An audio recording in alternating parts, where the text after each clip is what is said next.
రసహృదయులైన మిత్రులందరికీ కూడా నమస్కారం. ఈరోజు మనం కేరళ జానపద కథల నుంచి నరనాథ్ బ్రాంథన్ లేదా నరనాట్టు బ్రాంథన్ అనే కథని చెప్పుకుంటున్నాం. ఇతను కూడా వరరుచి కొడుకుల్లో ఒక కొడుకు. ఈ నరనాథ్ బ్రాంథన్ అనే అతను అంబలవాసి కులానికి చెందిన దంపతులు ఇతన్ని పెంచి పెద్ద చేశారు. అంచేత అంబలవాసీలంటే వాళ్ళు కూడా బ్రాహ్మణులే గాని నంబూదిరి బ్రాహ్మణుల కన్నా తక్కువ కులం బ్రాహ్మణులు అనమాట. అంచేత వాళ్ళ అంబలవాసీలు అంటారు. అసలు ఈ నరనాథ్ బ్రాంథన్ అనే పేరు ఎలాగొచ్చింది? నరణం అనే ప్రాంతంలో నివసించే వెర్రి వ్యక్తి అని అర్థం. నరనాథ్ బ్రాంథన్ అంటే భ్రాంతి అంటే భ్రాంతిలో ఉంటాడనమాట. అంచేత నరనాథ్ అనే ప్రాంతంలో భ్రాంతిలో ఉండే ఒక పిచ్చవాడి కింద ఉండే వ్యక్తి అని అర్థం వచ్చేటట్లుగా అతనికి ఆ పేరు నిలిచిపోయింది, నరనాథ్ బ్రాంథన్ అని. చాలామంది ఇతని గురించి తెలుసుకోలేక ఇతను పిచ్చవాడు అని అనుకుంటూ ఉండేవాడు. కానీ చిన్నప్పుడే వేదాలను కూడా అభ్యసించాడు. ఈ నరనాథ్ బ్రాంతను రోజు ఉదయం లేచిన కాడి నుంచి ఒక గుండ్రని బండరాయిని తీసుకుని ఆ ఊళ్ళో ఉన్న కొండ మీదకి డొల్లించుకుంటూ పైకి తీసుకెళ్ళి ఆ కొండ మీద నుంచి మళ్ళీ ఆ రాయిని కిందకు వదిలేసేవాడు. ఆ రాయి డొల్లుకుంటూ కిందకు వస్తే పైనుంచి కేరింతలు కొడుతూ తప్పట్లు కొడుతూ ఆనందం పడేవాడు. అంచేత ఇతను పిచ్చివాడు, ఈ పిచ్చి పనికి అర్థం లేదు, ఏమీ పనికిమాలిన పని చేస్తున్నాడు, పనికొచ్చే పని ఏం కాదు ఇది అని జనం అనుకుంటూ ఉండేవారు. మన అంటే ఒక ఇల్లు లేకపోతే వంశము, ఖాందాన్ అంటారు కదా, అట్లాగనమాట. ఇతను పాలక్కాడ్ జిల్లాలో చెత్తల్లూరులో ఉన్న నర్నాథ్ మంగళత్ మనాలో పెరిగాడు.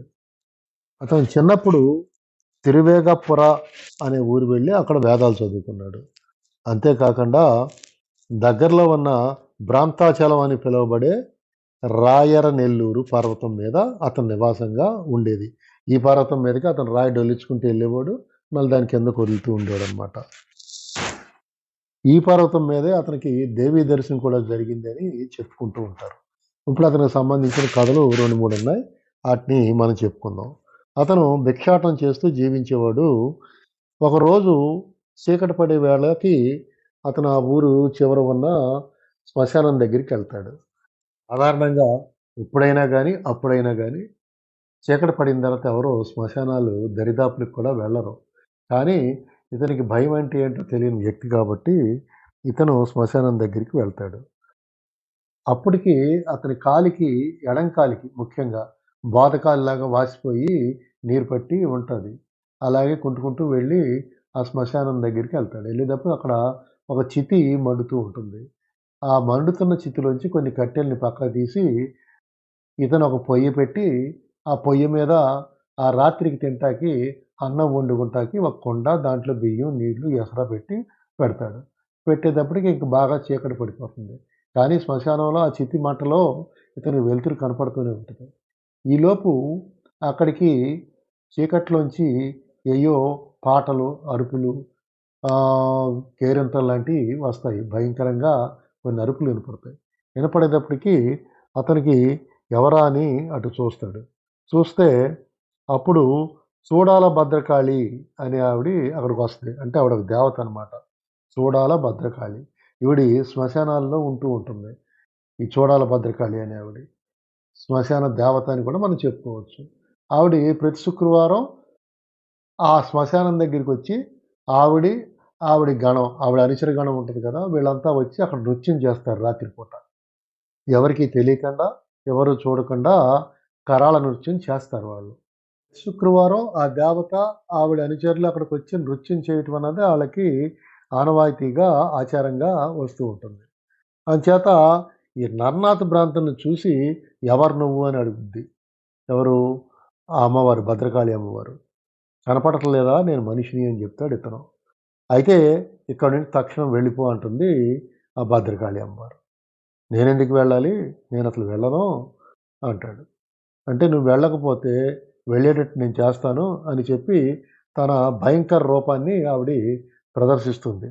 ఇతను భయపెట్టడానికి అనేక విధాలుగా ప్రయత్నం చేస్తుంది.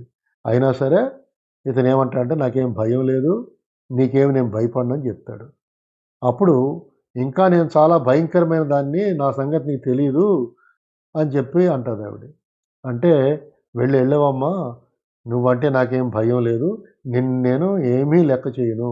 నీకు చేతనైంది ఏమైనా ఉంటే చేసుకో" అని చెప్తాడు.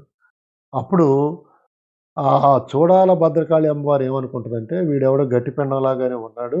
వీడినేమన్నా భయపెట్టి ఇక్కడి నుంచి పంపించి, మన కరాళనొచ్చి మనం చేసుకోవాలి అని చెప్పేసి ఆవిడ అనుకుని, ఎర్రగా నిప్పు కణికల్లాగా ఉన్న కళ్ళతోను, నోట్లోంచి అగ్ని జ్వాలలు వస్తుంటూను చూసి ఇతను భయపడి పారిపోతాడు అనుకుంటది గానీ, ఇతను భయపడడు. ఇంక అక్కడే ఉంటాడు. "నువ్వు చూస్తే చాలా గొప్పోడిలాగా ఉన్నావు నాయనా. ఎందుకంటే నువ్వేం భయపడతలేదు. నిన్ను నేను వేడుకుంటున్నాను. నువ్విక్కడి నుంచి వెళ్ళిపో. ఎందుకంటే మేమిక్కడ కరాళ నృత్యం చేసుకోవాలి" అని జెప్పేసి అంటది. అప్పుడు అతనేమంటాడంటే, "నేను వెళ్ళను. నేనిక్కడే ఉంటాను. మీకేమీ అడ్డు రాను. కానీ మీ నృత్యం మీరు చేసుకోండి. మీ దారి మీది, నా దారి నాది" అని చెప్తాడు. "లేదు లేదు. మేము దేవతలము. మేము మనుషుల ముందు నృత్యం చేయకూడదని" జెప్పేసి అమ్మవారు చెప్తుంది. చెప్తే అప్పుడు ఈ భ్రాంతన్ ఏమంటాడంటే, "అలా అయితే మీరు రేపు రాత్రికి నృత్యం చేసుకోండి. రేపు నేనిక్కడుండను" అని జెప్పేసి అంటాడు. "ఇక్కడి నుంచి మాత్రం నేను వెళ్ళను" అని చెప్పేస్తాడు ఖరాఖండిగా. "అట్లా కాదు. మేము నృత్యం చేసి తీరవలసిందే. మా నృత్యాన్ని వాయిదా యేసుకోవడం కుదరదు. ఇవాళ శుక్రవారం రాత్రి మేము చెయ్యాలి" అని చెప్పేసి మళ్ళా ఈ చూడాల భద్రకాళి అమ్మవారు చెప్తుంది. చెప్తే, "నేనిక్కడి నుంచి మాత్రం వెళ్ళను. మీకు కావాలంటే నేనొక మూల కూర్చుంటాను. మీకు అడ్డుగా ఉండను. మీ పని మీరు చేసుకోండి. ఏం చేసుకుంటారో" అని జెప్పేసి అంటాడు. అయితే భద్రకాళి అమ్మవారు అప్పుడు ఏమంటదంటే, "ఇంక మేము వెళ్ళిపోతాము. కానీ ఇక్కడి నుంచి వెళ్ళిపోయే ముందు నీకు శాపం గాని, వరం గాని ఒక దానిని అనుగ్రహించాలి. నువ్వు మంచివాడివి గాబట్టి నీకు నేను శాపం ఇవ్వను. నీకు వరం ఇస్తాను. నీకేం వరం కావాలో కోరుకో" అంటాడు. "నీ వరాలు, గిరాలు నాకేం అవసరం లేదు. నీ గణంతో కలిసి నువ్వు వెళ్ళిపో. నాకేమో అన్నం ఉడికింది. ఇంక నేను భోజనం చేయాలి. నన్ను ఇబ్బంది పెట్టొద్దు. నువ్వు వెళ్ళిపో" అని జెప్పేసి అంటాడు ఈ భ్రాంతను. అప్పుడు భద్రకాళి అమ్మవారు ఏమంటుందంటే, "అలా కాదు. ఒకసారి వరం ఇస్తానంటే ఇచ్చి తీరవలసిందే. అందుకని ఏదైనా వరం నువ్వు కోరుకో" అని జెప్పేసి చెప్తుంది. అప్పుడు భ్రాంతన్ ఏమంటాడంటే, "మీరు నన్ను వదిలేటట్లు లేరు. సరే అయితే నేనెప్పుడు చనిపోతానో చెప్పండి" అంటాడు. అప్పుడు భద్రకాళి అమ్మ ఏమని చెప్పుద్దంటే, "నువ్వు ఇప్పుడు ఈ సమయం నుంచి 36 సంవత్సరాల, 7 నెలల, 2 వారాల, 6 రోజుల, 5 గంటల, 3 నిమిషాలు నీ ఆయువుంది. ఆ తర్వాత నువ్వు చనిపోతావు" అని చెప్పింది. అప్పుడు ఇతనేమంటాడంటే, "మీరు నన్ను వరం కోరుకోమన్నారు గదా! ఇప్పుడు నాకు ఆయుష్‌ని ఒక్కరోజు పొడిగించండి దానికన్నానని" చెప్తాడు. అప్పుడు అమ్మవారు ఏమంటుందంటే, "అది మా వల్ల కాదు. ఎందుకంటే అది బ్రహ్మ రాసేసాడు. దాన్ని మేమేం మార్చలేము బ్రహ్మరాతని.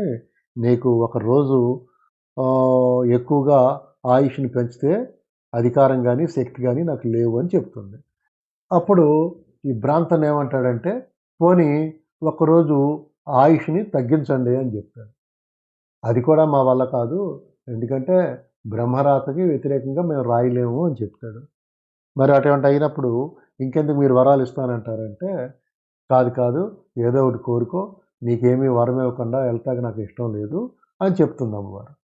అప్పుడు భ్రాంతను, "అయితే ఇప్పుడు నా ఎడమ కాలికున్న వాపుని ఏదైతే బోదకాలు ఉందో, ఆ ఎడమ కాలు నుంచి దాన్ని కుడి కాలికి మార్చండి" అంటాడు. ఎమ్మటే అమ్మవారు "సరే తథాస్తు" అంటది. అనగానే ఇతనికి ఎడం కాలికున్న బోదకాలు కుడి కాలికొచ్చేస్తది. ఎడం కాలు మామూలుగా అయిపోద్ది. ఇదిలా జరిగిపోతుంటే ఈ లోపల తెల్లవారుతుంది. ఇంక భద్రకాళి అమ్మవారు వాళ్ళంతా వెళ్ళిపోతారనమాట. అట్లాగే ఇంకో కథ. ఇతనేంటంటే ఒకరోజు ఒక శ్రాద్ధ కర్మకి వెళ్తాడు. అక్కడ భోజనానికెళ్తాడు. ఇతనికి ఒక శిష్యుడుంటాడు. ఇతని వెనకాల తిరుగుతా ఉంటాడు. అతను తీసుకొని భోజనానికెళ్తాడు. అక్కడ సుష్టిగా భోంచేసి వస్తుంటే మధ్యలో భుక్తాయాసం వస్తది. ఆ శిష్యుడు అంటాడు, "నాకేదన్నా తాగాలనుంది, దాహంగా ఉంది" అంటాడు. "నాకు అలాగే ఉంది. నడు వెళ్దామని" ఆ రోడ్డు పక్కన ఒక కమ్మరం పని చేసుకునేవాళ్ళుంటారు. ఆ కమ్మరం పని చేసేవాళ్ళు ఏం జేస్తారంటే, ఒక కంచుని తీసుకొని కరిగిస్తా ఉంటారు.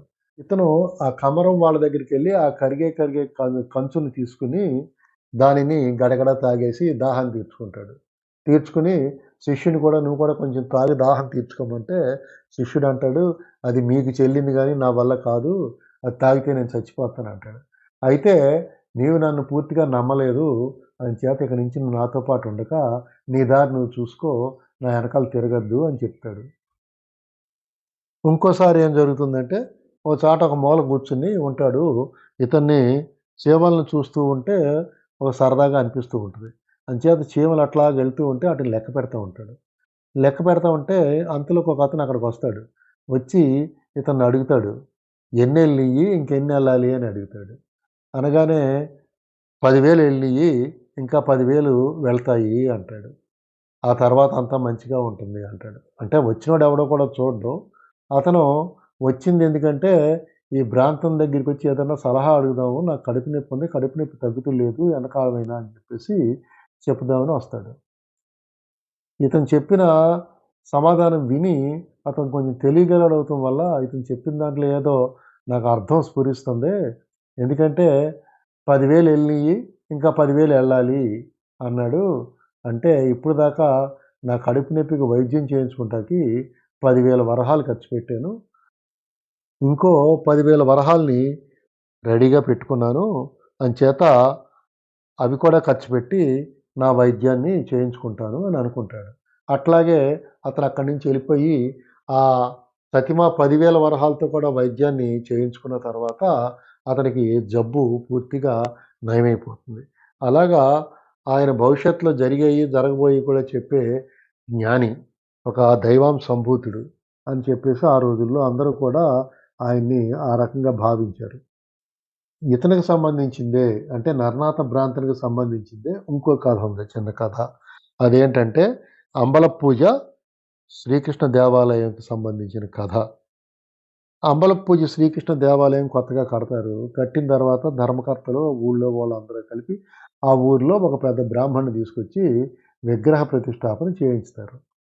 కానీ ప్రతిరోజు రాత్రి గుడిని మూసేసి వెళ్ళిపోయి మర్నాడు ఉదయం మేల్శాంతి అంటే ప్రథమ పూజారి.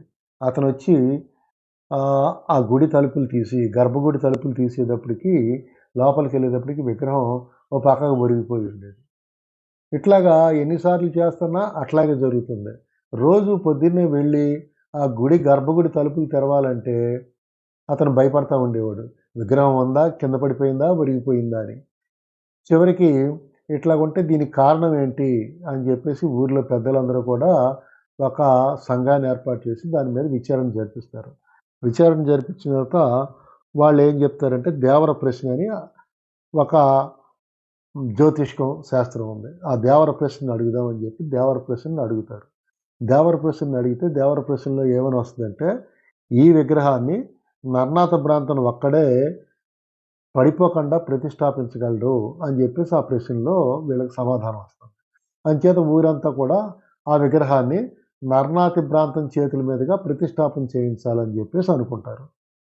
కానీ ఊళ్ళో కొందరు పెద్దలకి, కొందరు బ్రాహ్మలకి వీళ్ళకి కూడా నర్నాతి భ్రాంతంతో చేయించడం ఏంటి? అతను చూస్తే మనిషి ఎడ్డీ మడ్డీగా ఉంటాడు. శుభ్రం ఉండదు. శుచి ఉండదు. మాసిపోయిన బట్టలు కట్టుకుంటాడు. ఎప్పుడూ కిళ్ళి నములుతా ఉంటాడు తాంబూలం. నోటి నిండా ఆ తాంబూలం ఉమ్ముంటది. అట్లాంటోడితో చేయించడం ఏంటి? ఇది దేవుడి విగ్రహ ప్రతిష్టాపన కాబట్టి కొంచెం శుచిగా, శుభ్రంగా ఉండేవాడితో చేయించాలి గానీ, నరనాథ్ భ్రాంతంతో చేయించటం ఏంటి? అని జెప్పేసి అనుకుంటూ ఉంటారు. సరే.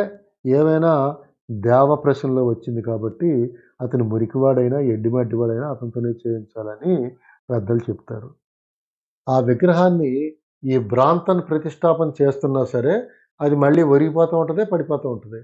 ఇంకిక లాభం లేదని జెప్పేసి, భ్రాంతను తన నోట్లో నమిలే తాంబూలంలోని ఉమ్ము ఏదైతే ఉందో, దాన్ని ఆ విగ్రహ ప్రతిష్టాపన చేసే గుంట ఉంటది కదా! ఆ గుంటలోకి ఊసి ఒక మాట అంటాడు మలయాళంలో. ఏమని అంటాడంటే, "ఇరిక్కెడ, ఇరిక్కెడ పొలయది మానె అదే, ఇరిక్కెడ పొలయది మానె అదే" అని పలుకుతాడు. దాని అర్థం ఏంటంటే, "ఇక్కడ కూర్చో పొలాయి కొడకా" అని అర్థం. అని ఆ తాంబూలాన్ని ఆ గుంటలో ఊసి దాంట్లో విగ్రహాన్ని కూర్చోబెట్టగానే ఆ విగ్రహం నిలబడిపోద్ది. అంచేత ఆ ఊరికి తాంబూల పూజ అనే పేరు వచ్చిందనమాట. ఆ తాంబూల పూజే కాలక్రమేణా అంబల పూజగా మారిపోయింది. ఈ నరనాథ బ్రాహ్మణ్ అనే ఆయన విష్ణుమూర్తి అవతారం అని కూడా అక్కడ ప్రజలు చాలామంది చెప్పుకుంటూ ఉంటారు. ఇది నరనాథ్ బ్రాహ్మణ్ కథ.